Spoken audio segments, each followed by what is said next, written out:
The Soviet invasion of Afghanistan, also known as the Soviet-Afghan War, was an extremely important part of Afghanistan's history.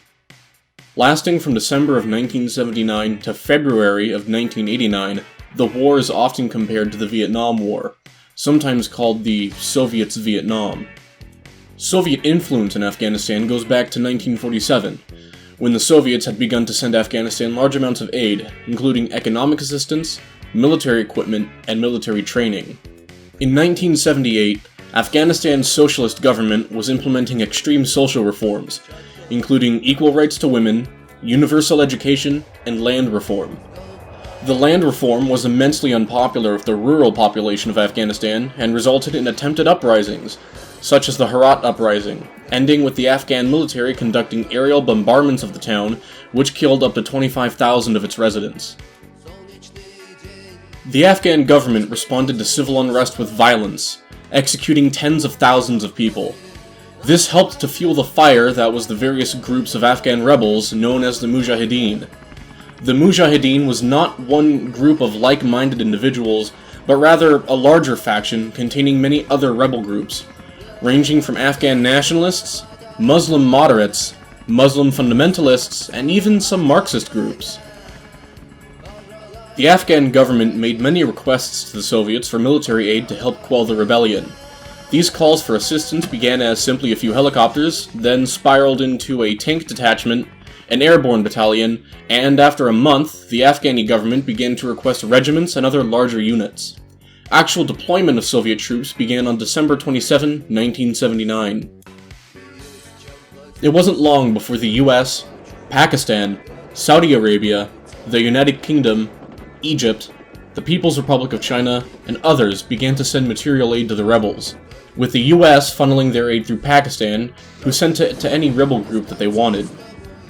In the span of 1979 to 1985, the invasion had gone from fighting urban uprisings, tribal armies, and mutinying Afghan army units in the open, where the Soviets had the advantage and had occupied the cities, to a full-on guerrilla war. Following the realization that the Afghan army would be of little help in fighting the guerrilla resistance, the Soviets adopted three main tactics: intimidation, subversion, and assault. Intimidation consisted of airborne and armed attacks on villages, livestock, and crops in trouble areas, such as villages near the sites of attacks on Soviet convoys, or villages known to give support to insurgent groups. Daily Soviet attacks made it impossible to live in such areas, as the Soviets hoped that the recurring attacks would force the insurgents to suffer a deprivation of resources and safe havens.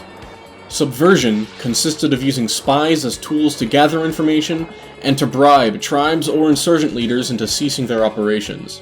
Conventional anti-guerrilla tactics consisted of sending teams into contested territories to root out guerrillas and limit their options. Search and destroy operations were also conducted, using Mi-24 helicopter gunships to provide aerial cover for armored forces. Villages were occupied and their inhabitants were interrogated and tortured for information, or just executed. In 1986, the US sent Stinger man-portable anti-air missiles to the Mujahideen.